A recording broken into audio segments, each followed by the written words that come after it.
Reka nkwifuriza ibihe byiza aho nkurikiye muri kano kanya kandi nkwifuriza amahoro y'Imana, wowe uhisemo kunkurikira kugira ngo umenye korali eshanu zikunzwe muri kino gihugu cyacu. Izo korali zikaba ari nazo zinjiza agatubutse biciye kuri YouTube channel yazo. Reka nkwifuriza ibihe byiza rero, Imana y'amahoro niguha umugisha. Abadivantiste reka mbasuhuze mbabwira ngo Maranatha, abarokore nabo mbasuhuze mbabwira ngo Yesu nashimwe.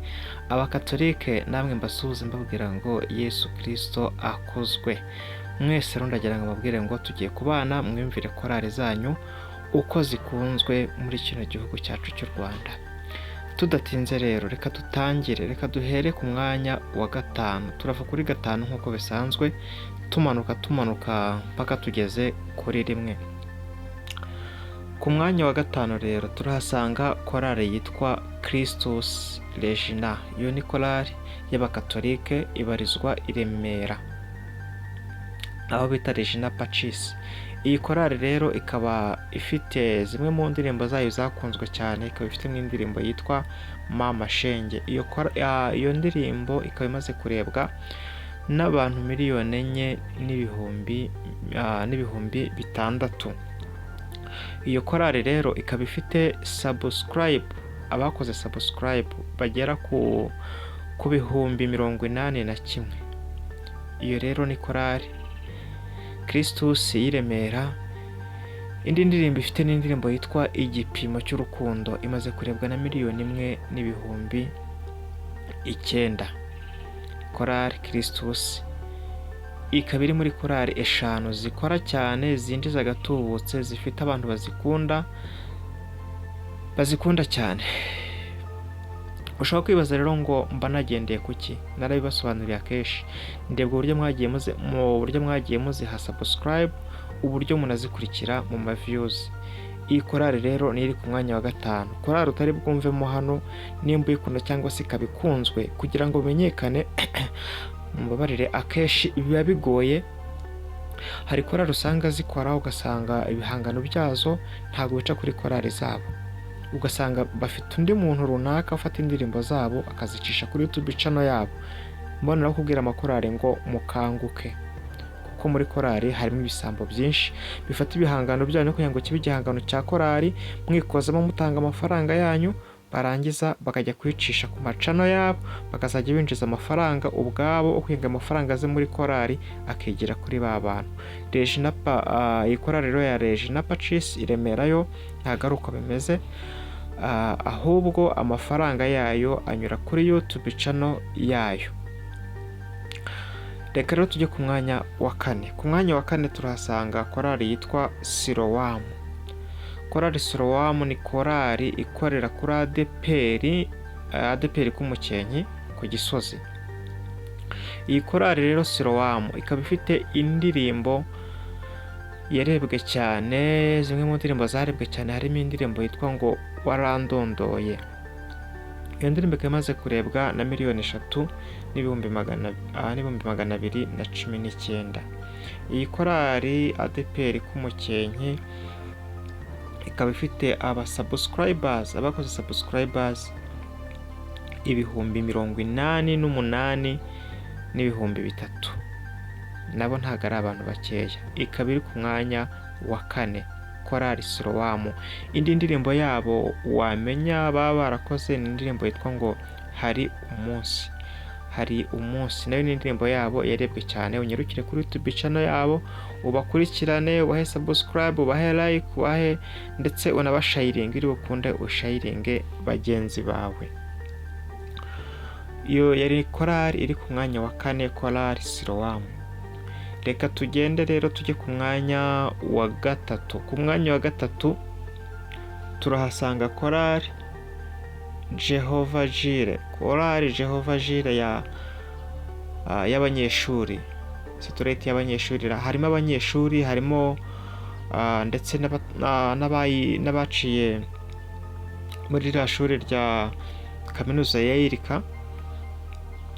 Iyi korali rero Jehovah Jireh ikaba ifite indirimbo zakunzwe nyinshi. Zimwe mu ndirimbo zabo rero wamenya nimba utabizi, birashobora ko wasanga utayizi. harimo indirimbo yitwa ngo Imana ikwiye gushimwa. Nari ndimo ngenda numva abantu bavuga ngo Imana ikwiye gushimwa. Iyo ni imwe mu ndirimbo zabo yaba yararebwe cyane, yarebwe n'abantu 2,200,400 n'abantu 433. Iyo ni korali Jehova Jire, ikaba ifite abantu bayikoreye subscribe 200,000. 200,000 nibo bantu barebye igihangano cya Jehova Jire, barayikunda, barangije bakandaho. Nyarukiraho rero nawe ukandeho nimba bakunda, urebe nimba warakanzeho nawe ukandeho kugira ngo ubatere inkunga ya subscribe. Indi ndirimbo bagize nanone yarebwe ni indirimbo yitwa ngo Yesu ariho, yarebwe na 1,700,000. Iyo nayo ni indirimbo yabo yakunzwe cyane, ariko nimvuga ngo ni indirimbo yakunzwe cyane, nizo nabashije kubona hafi kuko bafite indirimbo nyinshi. Iyo ni Jehova Jire rero iri ku mwanya wa 3 muri korali zikunzwe cyane hano mu gihugu cyacu cy'u Rwanda. Uribaza ngo iya kabiri rero ni iyihe? Uribaza ngo iya mbere ni iyihe? Komeza ukurikire. Korali ya kabiri iri ku mwanya wa 2 muri korali zarebwe cyane cyangwa se zikunzwe cyane, zinjiza agatubutse, zifite abantu bazikurikira kuri YouTube channel. Nimvuga ngo bazikurikira kuri YouTube channel, nimvuga ngo zikunzwe, wumve ko ari nagendeye kuri YouTube channel, nta zindi nkoranyambaga nagiyeho, ariko ni mu bishaka nzagenda mbarebera no ku zindi nkoranyambaga. Ku mwanya wa 2 rero hari korali do Kigali. Korali do Kigali ikaba iri ku mwanya wa 2. Iyi korali rero ikaba ikorera umurimo w'Imana kuri kiliziya ya Saint Michel hano mu Kiyovu. Korali do Kigali ni imwe muri korali zikunzwe muri kino gihugu cy'u Rwanda. Waba uri umurokore, waba uri umudive, waba uri idini waba usengeramo, korali do Kigali nta muntu wavuga ngo ntago ayikunda. Zimwe mu ndirimbo zayo rero zarebwa harimo indirimbo yitwa ngo Twifitiye umubyeyi udukunda, imaze kurebwa n'ibihumbi 473 n'abantu 314. Ikaba ifite abantu bakoze subscribe 209,000. 209,000 bakoze kuri subscribe. Nyarukira kuri YouTube channel yabo, wandikemo korali do Kigali, ubundi ize wikorere subscribe nimba utarakora subscribe. Indi ndirimbo rero yabo yaba yararebwe nayo ikaba yitwa Ni wowe rutare rwanjye.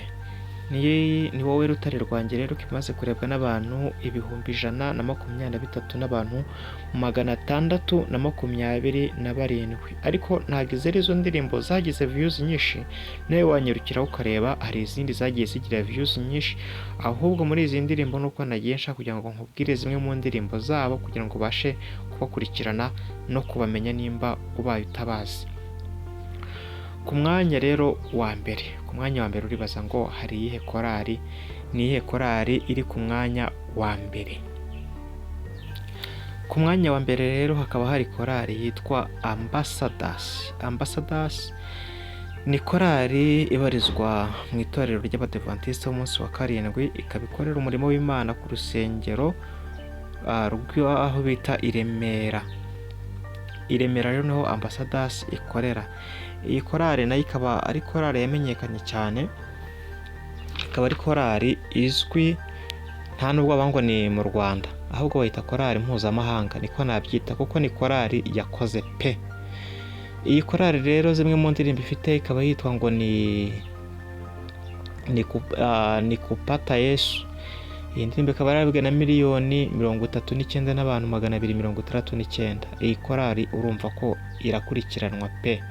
Iyi korali ikaba ifite abantu bakoze subscribe 1,200,000. Ni ibintu bidasanzwe. Bravo kuri korali Ambassadors.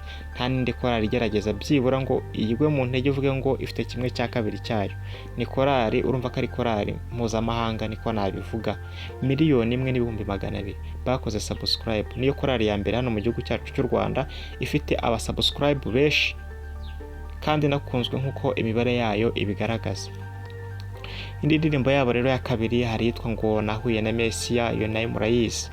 Korali Ambassadors, reka mbabwire ngo felicitation mwarakoze kandi mukomereze aho ngaho, mukore mwaguke.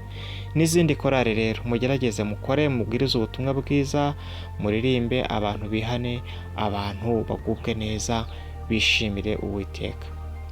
Reka nkwifuriza ibihe byiza rero, wowe wari unkurikiye, kora subscribe tuzajye tubana mu bindi biganiro byacu by'ubutaha. Imana y'amahoro niguha umugisha kandi isubize aho ukuye, iguhe megabyte zo kuzajya uhora unkurikirana mu izina rya Yesu. Iyi ni Rupaca TV. Goodbye.